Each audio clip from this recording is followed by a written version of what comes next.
Bangsat, ente antek Belanda anjing.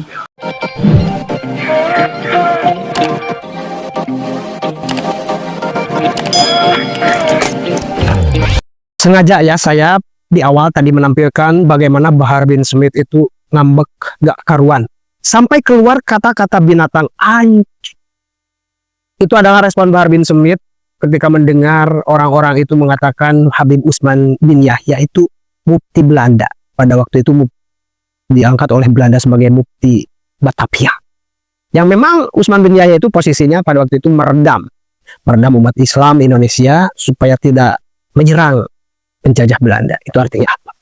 Dan mereka, Bahar dan kelompoknya itu memang sama sekali tidak mau mengakui kesalahan. Saya nggak tahu Bahar bisa saja jadi korban juga daripada doktrin-doktrin yang sejak kecil sampai besar ya dapatkan dari kelompoknya, yang mana apa yang dilakukan oleh mereka itu harus selalu diikuti meskipun ya secara ajaran Islam itu salah. Etika di mereka itu beda. Ketika mereka mendapati orang-orang itu mencium kakinya itu mereka anggap itu etika yang baik. Dan ketika ada orang yang tidak mencium kakinya berarti gak bermoral. Itu mungkin diantara doktrin-doktrin mereka. Dan saya juga tidak pernah menemukan baik dalam Al-Quran ataupun hadis Nabi yang sahih perkataan yang mengatakan bahwa kaki Habib gila sekalipun, satu kaki Habib gila sekalipun lebih mulia daripada 70 kepala kiai alim. Itu gak ada. Dan masih rame kemarin ya kasus Helwa dan Bahar Smith, yang mana kita tahu semua Bahar Smith sebagai laki-laki, sebagai suami tidak bertanggung jawab terhadap Helwa. Dan semakin kesini Helwa menunjukkan taringnya, tidak menyerah. Nah coba kita lihat bagaimana Bahar Smith. Utsman bin Yahya antek Belanda. Bangsat, ente antek Belanda anjing. Kalau ente mau hina-hina ana, jangan berani ente hina-hina habaib, apalagi Habib Utsman bin Yahya. Bangsat ente. Orang mana ente? Ana samperin rumah ente. Ente kalau mau hina-hina ana, caci maki ana sepos ente. Jangan berani-beraninya ente hina para habaib, apalagi Habib Utsman bin Yahya, mufti Betawi. Dia memperkenalkan dirinya sebagai Habib, pengikut-pengikutnya mengaku dirinya sebagai Habib, dan saya akan menghormati beliau dengan memanggil Habib saja. Habib Bahar, saya tetap menyebutnya Habib Bahar, tapi tanpa mempercayai bahwa beliau itu adalah keturunan Nabi. Tapi bahkan seandainya pun dia keturunan Nabi, maka saya tetap akan mengkritiknya ketika beliau melakukan kesalahan. Habib Bahar bin Sumaid itu adalah orang yang sekarang kita anggap dia melakukan tindakan-tindakan yang kurang baik. Tapi sekali lagi saya melihat bahwa dia itu bukan hanya seperti itu, tapi dia adalah korban dari kultur masyarakat dan atau keluarganya yang memang sejak kecil banget menanamkan pada dirinya bahwa dirinya itu suci. Semua kata-katanya itu harus diikuti, semua perbuatannya itu harus disetujui. Jadi dia itu tidak kenal sama realitas dunia. Dia tidak kenal dengan adab moral dan etika. Dia kenal adabnya itu versi dirinya saja, versi adab feodal, di mana semuanya itu berpihak pada dirinya dan golongannya. Ketika ada orang yang cium kakinya, itu dianggapnya akhlak, moral, adab. Kita menganggap itu tidak beradab, itu penghinaan. Tapi bagi dia itu adab. Jadi dia sendiri adalah korban dari brutalnya pendidikan di komunitas tertentu. Saya misalkan ya, mari kita berempati sedikit. Seandainya teteh hidup dengan cara seperti itu sejak kecil, diciumin kakinya, sejak kecil kata-katanya diikutin, sejak kecil tindakannya dibelain, disetujui. Mungkin ketika kita sudah besar, ada orang yang tidak cium kaki kita, mungkin yang marah. Kamu tidak beradab sekali. Ditekankan kamu keturunan Nabi, kamu spesial. Dalam doktrin komunitas tertentu itu, kalau keturunan Nabi, sejahat apapun dia, masih jauh lebih baik daripada 70 ulama, lebih baik daripada 70 kiai, lebih baik dari 70 pemuka agama. Itu doktrin itu. Keturunan Nabi yang paling bejat akhlaknya itu 70 kali lipat. Itu doktrin yang disampaikan terus-menerus sejak kecil. Seandainya pun dia Habib, seandainya dia keturunan Nabi itu, maka dia tidak pernah layak untuk melakukan kejahatan. Seandainya pun benar dia keturunan Nabi, dia tidak mungkin menterlantarkan istrinya. Kita harus membaliknya. Jadi orang bermoral tuh karena terhadap istrinya baik, terhadap orang lain baik. Itu bukan gara-gara dia bermoral maka tindakan apapun yang dilakukan pada istrinya tetap dianggap baik. Ya, bukan seperti itu. Jadi saya pikir kita tuh harus memisahkan antara gelar, status, peran, dan pribadi seseorang. Jadi kalau ada orang yang bergelar Habib tapi kelakuannya emang kurang terpuji, ya kita anggap emang pribadinya kurang terpuji. Masyarakat kita tuh hanya gara-gara gelarnya Habib, gelarnya Kiai Silau gitu, lalu kita melakukan identifikasi. Enggak, kita akan sucikan seseorang, kita anggap orang itu alim, kita anggap orang itu baik setelah si orang yang dimaksud itu menunjukkan ke publik dan dikonfirmasi oleh banyak pihak bahwa dia itu memang benar-benar orang baik. Mereka itu menggunakan agama itu sebagai tameng untuk menutupi kesalahan, kejahatan mereka. Jadi kelompok Pak Habib Bahar mengajukan alasan bahwa saya tidak banyak bergaul dengan istri saya karena saya sibuk berdakwah. Nah itu kan lagi-lagi dia menjadikan dakwah sebagai tameng untuk menutupi ketidakpedulian dan penelantaran dia kepada istrinya. Kan sederhananya itu begitu. Kalau memang itu terbukti memang demikian. Dalam tradisi Islam sebenarnya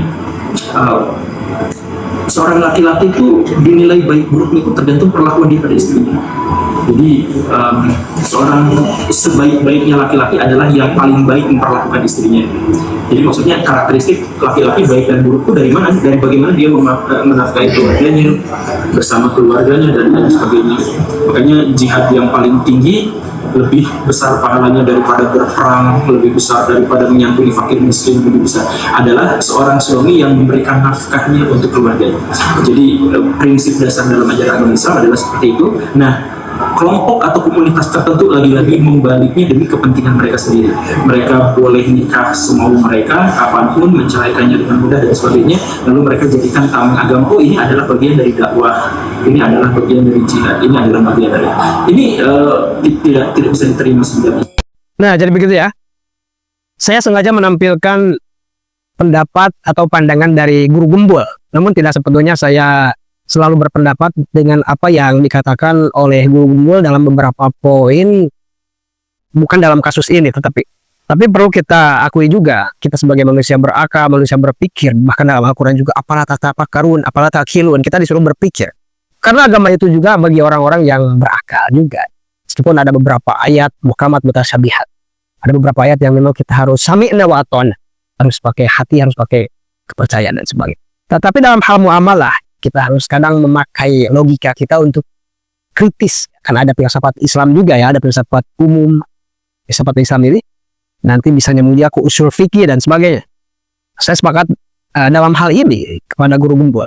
Di dalam kelompok tertentu, mereka itu memang ada yang jadi korban doktrin, ada yang memang mempertahankan doktrin itu sendiri, tetapi ini tidak adil bagi seluruh umat manusia.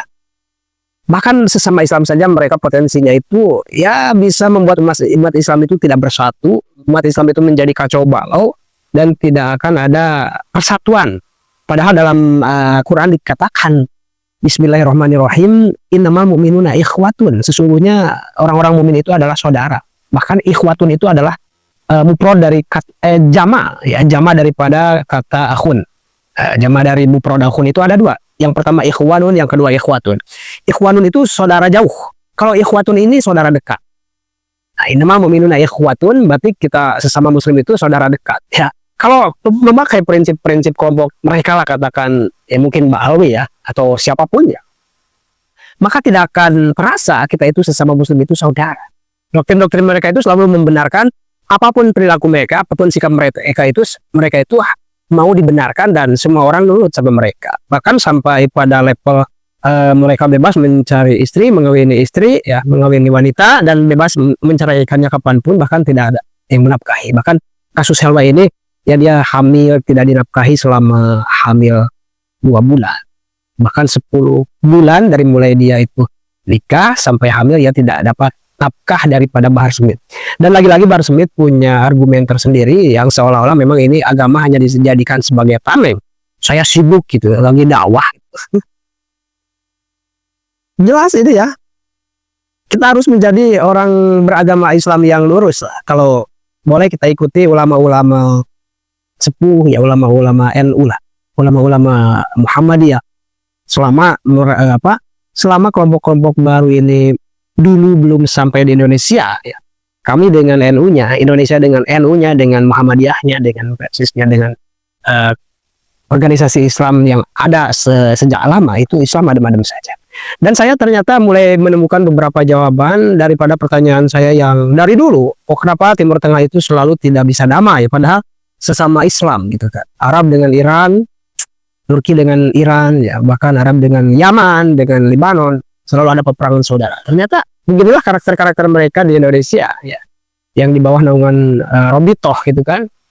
Terasa juga ini bagaimana kita melihat karakter Bahar Smith, Rizik Syihab, kemudian yang lainnya. Yang saya setuju cuman Habib Ja'far ya. Habib Ja'far benar-benar diterapkan teori moderasi keagamaannya itu luar biasa. Itu hampir mirip NU lah kan.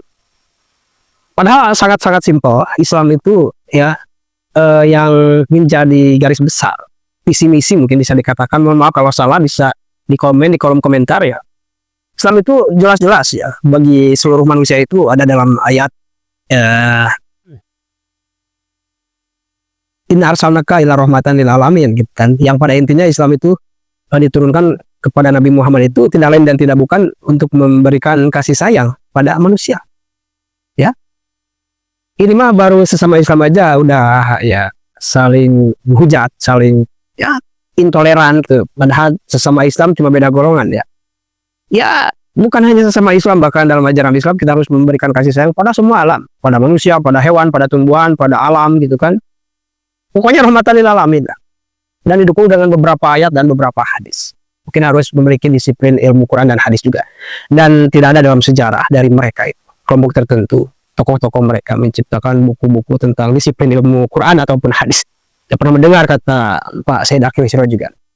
Dan Islam itu inama bu'istuli utami makarimal akhlak, untuk menyempurnakan akhlak juga. Jadi sebagai umat Islam ya seharusnya kita memang memberikan contoh kepada manusia, baik manusia yang non muslim ataupun yang enggak beragama, memberi contoh yang baik, terutama akhlak. Bahkan ada ajaran yang mengatakan kita harus berbuat baik kepada orang yang berbuat buruk. Kenapa di sini narasinya menyempurnakan akhlak? Berarti dulu juga akhlak udah ada. Ya ada. Abu Jahal, Abu Lahab, yang lainnya itu memang selalu membalas kebaikan orang yang berbuat baik. Cuma itu, tetapi mereka jarang membalas kebaikan kepada orang yang berbuat buruk. Baru Nabi Muhammad yang membalas kebaikan kepada orang yang berbuat buruk. Nabi Muhammad ketika mau ke masjid dilempar sama tai onta, sama kotoran, Nabi Muhammad tidak marah. Bahkan orang tersebut ya, kalau ada yang tahu namanya cantumin di kolom komentar. Bahkan orang tersebut ketika sakit yang pertama kali menjenguk Nabi Muhammad. Dan alhamdulillah pada waktu itu juga orang tersebut masuk Islam, dan orang yang pertama kali memeluk kulit Nabi Muhammad dan didoakan oleh Nabi masuk surga. Luar biasa, Islam memancarkan rahmatan lil alamin, memancarkan akhlak yang luar biasa. Nah, kita sebagai orang Indonesia yang memiliki peradaban yang lebih mulia daripada Arab. Arab itu kan ya seperti itulah kelakuan. Pertahankan budaya, etika. Udah bagus kita itu ya Indonesia. Ya bagaimana menurut kalian terkait Bahar Smith? Apakah dia laki-laki yang luar biasa dengan tidak menafkahi istrinya? Silakan cantumkan di kolom komentar. Terima kasih sudah menonton. Jangan lupa like, subscribe, dan tekan tombol lonceng. Bye-bye.